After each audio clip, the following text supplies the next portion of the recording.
আমরা মানুষরা অনেক সময় যাদেরকে আমাদের জীবনে সব সময় সবথেকে খুব কাছে পাই, দ্যাট মিনস যাদেরকে আমরা খুব অ্যাভেইলেবল মনে করি। যেমন ধরুন সেটা হতে পারে আপনার একজন ভালো বন্ধু, আপনার পরিবারের কেউ বা আপনার একজন ভালো শুভাকাঙ্ক্ষী।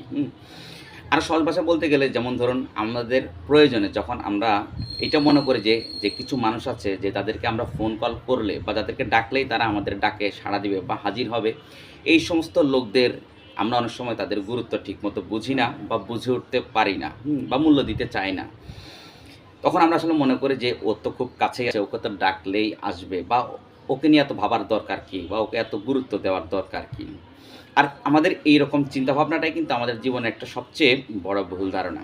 কারণ যারা সত্যিকার অর্থে খুব ভালো মানুষ বলতে আমি তাদেরকে বোঝাচ্ছি যে কিছু মানুষ আছে তারা মানুষের উপকার করতে পারুক আর নাই পারুক, কিন্তু কখনো কারো ক্ষতি করার চেষ্টা করে না। আর এই টাইপের কিছু মানুষ আছে যারা মানুষের নিঃস্বার্থভাবে উপকার করতে চায় এবং মানুষের কাছে থাকতে চায়। এই টাইপের কিছু মানুষও প্রত্যেকের জীবনেই কিন্তু কম বেশি আছে। আর এই সমস্ত লোকের কদর সময় থাকতে কিন্তু বোঝা উচিত। কারণ এই পৃথিবীতে একটা বাস্তব সত্য কথা হচ্ছে যে সবসময় সব কিছু একই রকম থাকে না।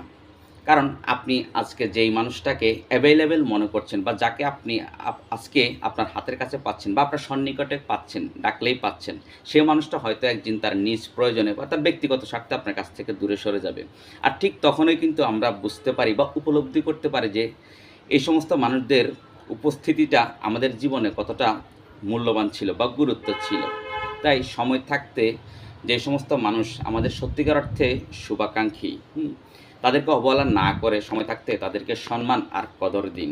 কারণ সত্যিকারের ভালো মানুষের মূল্য বোঝা এবং তাদেরকে জীবনে ধরে রাখা, এটাই কিন্তু একটা মানুষের জীবনের অন্যতম একটা চ্যালেঞ্জ।